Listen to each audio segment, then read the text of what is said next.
परिवार जम्मू कश्मीर का पूरा बजट हजम कर जाते थे। वहां की जनता को इसका लाभ नहीं मिल पाता था और इसके लिए धारा 370 समाप्त होनी आवश्यक थी। जम्मू कश्मीर के अंदर आतंकवाद और अलगाववाद की जड़ें समाप्त हो सके और पाकिस्तान प्रस्त आतंकवाद को उसकी माद में घुस करके भारत के बहादुर जवान जवाब दे सके, इसके लिए धारा 370 समाप्त होनी आवश्यक थी। और प्रधानमंत्री मोदी जी ने जब ये काम किया तो विपक्ष को यह भी बुरा लग रहा है। हम तो मंडियों को तकनीक के साथ जोड़ रहे हैं, आधुनिक इंफ्रास्ट्रक्चर के साथ जोड़ रहे हैं, लेकिन विपक्ष गुमराह क्या कर रहा है कि मंडी बंद हो जाएगी। मंडी कहां से बंद हो रही है? हम तो मंडी को तकनीक के साथ जोड़ रहे हैं, अच्छी सड़कें दे रहे हैं, अच्छे शेड दे रहे हैं, अच्छा पार्किंग दे रहे हैं। किसान भाई जब वहां आएगा उसके लिए बैठने की व्यवस्था दे रहे हैं, उसके लिए बुनियादी सुविधाएं दे रहे हैं। लेकिन विपक्ष है कि जब कोई मुद्दा नहीं बचा तो एक झूठ को बार बार झूठ बोल करके गुमराह करने का प्रयास कर रहा है। मंडी समाप्त करने की कहीं कोई व्यवस्था नहीं, मंडी तो ये चलेंगे ही, लेकिन एक निजी क्षेत्र में मंडी एक स्वस्थ प्रतिस्पर्धा को बढ़ाने के लिए प्रारंभ किया जा रहा है, जिससे किसानों को ज्यादा दाम मिल सके। किसान अपनी उपज को मंडी के अलावा अगर कहीं बाहर बेचना चाहेगा, उस पे किसी भी प्रकार का कोई टैक्स नहीं लगेगा। यह गारंटी देने की एक व्यवस्था इसमें की जा रही है।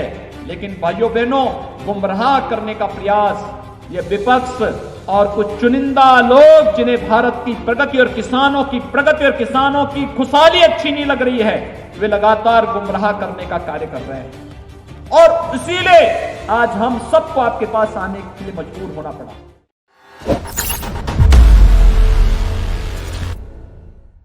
उन्नीस सौ 52 में कांग्रेस ने जम्मू कश्मीर में एक धारा 370 लगा दी थी।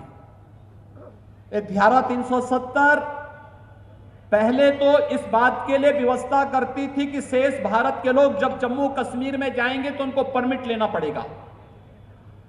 लेकिन इसके लिए जनसंघ के संस्थापक अध्यक्ष डॉक्टर श्यामा प्रसाद मुखर्जी के नेतृत्व में एक आंदोलन चला और आंदोलन के माध्यम से तय हुआ कि नहीं, एक देश में एक विधान, एक प्रधान और एक निशान ही रहेगा। परमिट सिस्टम हम समाप्त करवाएंगे। और परमिट सिस्टम समाप्त करने के लिए डॉक्टर श्यामा प्रसाद मुखर्जी ने अपना बलिदान दिया था।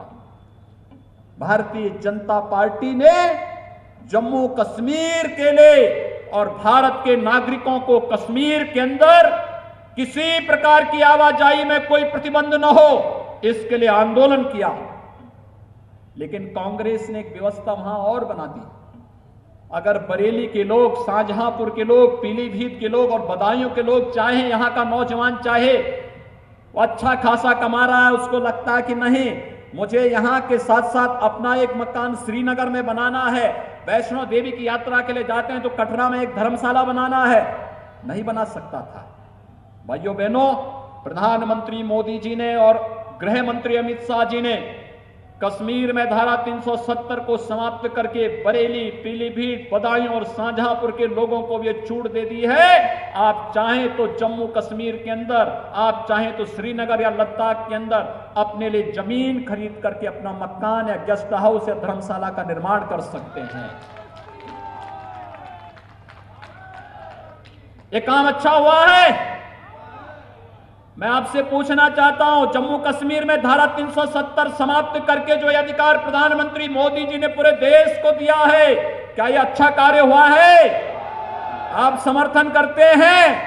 प्रधानमंत्री मोदी जी का अभिनंदन करते हैं? तो मेरे साथ बोलेंगे, भारत माता की, भारत माता की। और साथ साथ मैं आज एक मुस्लिम धर्मगुरु का बयान पढ़ रहा था। जम्मू से उनका बयान आया है और उन्होंने कहा कि हम प्रधानमंत्री मोदी जी का अभिनंदन करते हैं कि जम्मू कश्मीर के विकास की प्रक्रिया को उन्होंने धारा 370 को समाप्त करके आगे बढ़ा दिया है।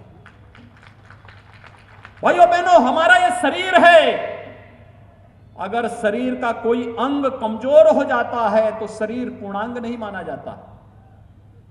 अगर देश का कोई हिस्सा विकास की प्रक्रिया से वंचित हो जाए, कमजोर हो जाए, तो क्या देश मजबूत हो पाएगा? और यही स्थिति थी। 4 परिवार जम्मू कश्मीर का पूरा बजट हजम कर जाते थे, वहां की जनता को इसका लाभ नहीं मिल पाता था, और इसके लिए धारा 370 समाप्त होनी आवश्यक थी। जम्मू कश्मीर के अंदर आतंकवाद और अलगाववाद की जड़ें समाप्त हो सके और पाकिस्तान प्रस्त आतंकवाद को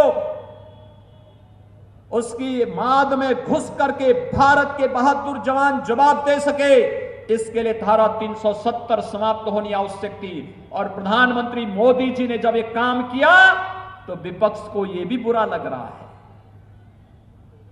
उनकी परेशानी वही है, और उस खिसियाहट को कि आज भारत तो विकास कर जा रहा है, क्योंकि देश तो वही, संसाधन वही, नेतृत्व बदला तो देश का परसेप्शन भी बदल गया, देश के प्रति दुनिया की निगाहें और नजरें भी बदल गई।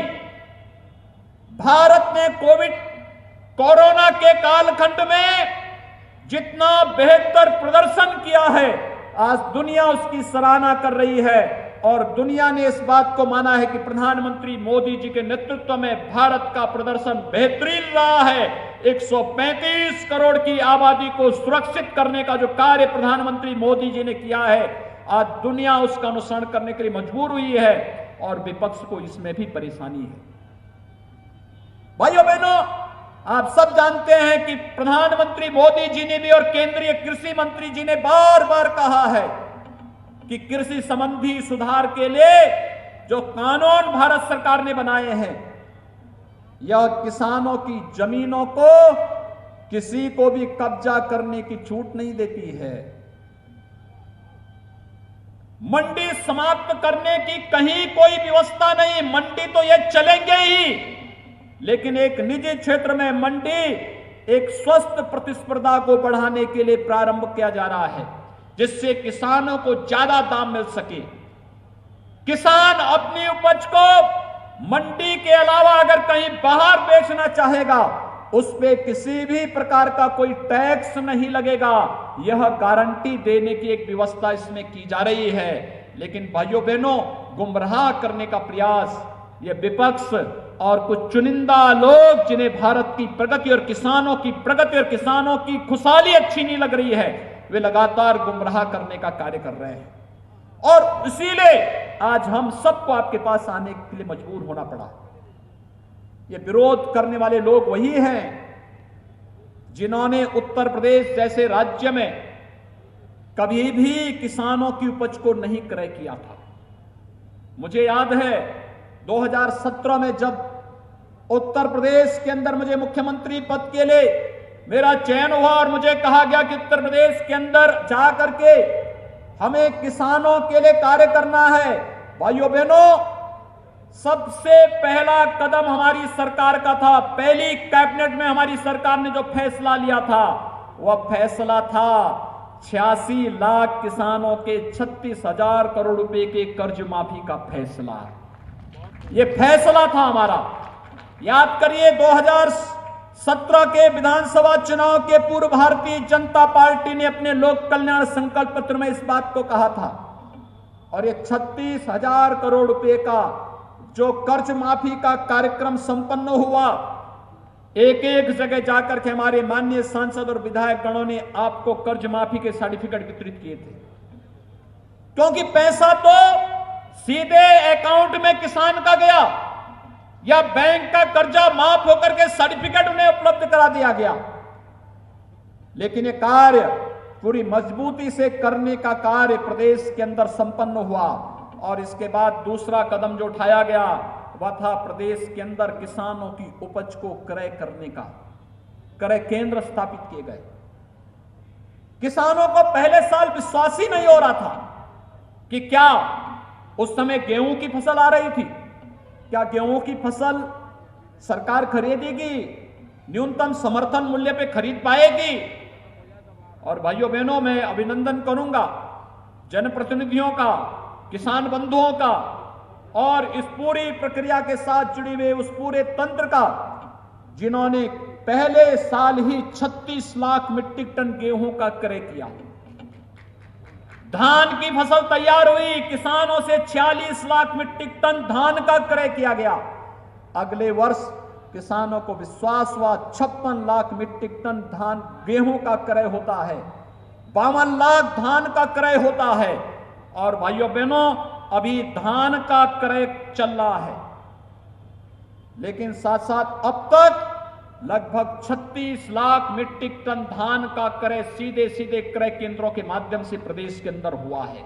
और मैं आपको इस बात के लिए कह सकता हूं, जब तक किसान चाहेगा तब तक प्रदेश के अंदर 4500 से अधिक क्रय केंद्रों के माध्यम से हम किसानों का धान क्रय करने का कार्य करेंगे और एमएसपी का लाभ सीधे किसान के खाते में देने का कार्य भी करेंगे। लेकिन ये किसके कारण? क्योंकि भारत सरकार का संबल है, उनका सपोर्ट है। आप अनुमान करिए, यही प्रदेश है जहां पर चीनी मिलें बंद हो रही थी। वर्षों तक, जब 2017 में हम लोग आए थे, 6 वर्ष का गन्ना मूल्य का भुगतान नहीं हुआ था। और आज मैं कह सकता हूं 3 वर्ष में, सपा बसपा के 10 वर्ष के कार्यकाल में जितना गन्ना मूल्य का भुगतान नहीं हुआ, अकेले 3-3.5 वर्ष के दौरान 1,12,000 करोड़ रुपए के गन्ना मूल्य का भुगतान किसानों को उनके खाते में सीधे करने का कार्य प्रदेश की हमारी सरकार ने किया है। और ये एक्सपोर्ट सब्सिडी का पैसा जैसे ही आएगा, ये किसान के खाते में सीधे जाएगा। तो भाइयों बहनों, 1,15,000 करोड़ रुपए के गन्ना मूल्य का भुगतान अकेले उत्तर प्रदेश के अंदर हो चुका होगा। इतना पैसा, 1,15,000 करोड़, ये बहुत सारे राज्यों का वार्षिक बजट नहीं, लेकिन हमारे प्रदेश में हमारे अन्नदाता किसानों के गन्ना मूल्य का भुगतान किसान इस रूप, सरकार इस रूप में कर रही है। जो लोग किसानों की बात कर रहे हैं, मैं पूछना चाहता हूं उनसे, प्रदेश के अंदर किसानों के सबसे बड़े मसीहा के रूप में चौधरी चरण सिंह जी थे, लेकिन चौधरी चरण सिंह जी के स्वयं की कर्मभूमि की चीनी मिल, रमाला चीनी मिल, 30 वर्षों से मांग हो रही थी उसके विस्तारीकरण और नवीनीकरण की, कोई सरकार नहीं कर पाई। जब 2017 में हमारी सरकार आई, हमारी सरकार ने ही रमाला चीनी मिल के नवीनीकरण और विस्तारीकरण के कार्य को पूरा करते हुए, विगत वर्ष रमाला में मैं स्वयं गया था और रमाला में चीनी मिल के विस्तारीकरण के कार्य को आगे बढ़ाते हुए हम लोगों ने उस चीनी मिल का शुभारंभ भी किया। प्रदेश के अंदर गन्ना किसानों के लिए आगे का भविष्य बहुत ही उज्जवल है, क्योंकि जितनी चीनी की आवश्यकता प्रदेश के अंदर पड़ेगी, उतनी चीनी मिलों से चीनी बनेगी।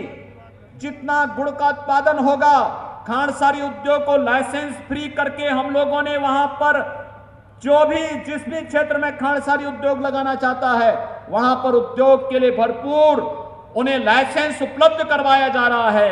लेकिन जहां पर चीनी नहीं आवश्यकता पड़ेगी, हम गन्ने के रस से सीधे सीधे इथेनॉल बना करके विदेशी मुद्रा का बचत करके किसानों की आर्थिक समृद्धि करने का कार्य करने जा रहे हैं और ये कार्य प्रदेश के अंदर होने जा रहा है।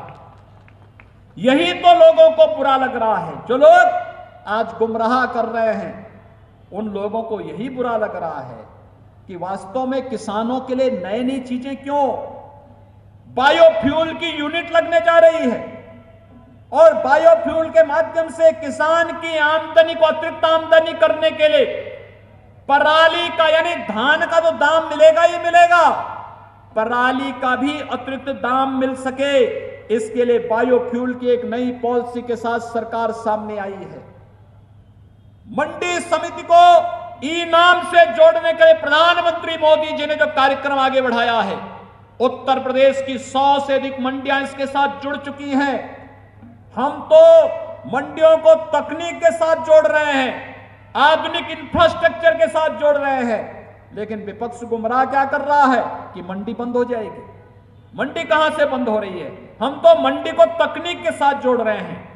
अच्छी सड़कें दे रहे हैं, अच्छे शेड दे रहे हैं, अच्छा पार्किंग दे रहे हैं। किसान भाई जब वहां आएगा उसके लिए बैठने की व्यवस्था दे रहे हैं, उसके लिए बुनियादी सुविधाएं दे रहे हैं। लेकिन विपक्ष है कि जब कोई मुद्दा नहीं बचा तो एक झूठ को बार बार झूठ बोल करके गुमराह करने का प्रयास कर रहा है। भाइयों बहनों, यही विपक्ष था जो लोकसभा चुनाव के पहले क्या कहता था कि किसान सम्मान निधि तो एक चुनावी सगुफा है। यानी किसानों के खाते में प्रधानमंत्री मोदी जी 6,000 रुपए सालाना अगर एक रकम देने का कार्य कर रहे हैं तो विपक्ष को बुरा लग रहा था। और आज आप देख रहे होंगे, खन्ना जी ने बताया कि कैसे अब तक किसानों के खाते में 22,000 करोड़ रुपए से अधिक राशि उत्तर प्रदेश के किसानों के खाते में पहुंची है।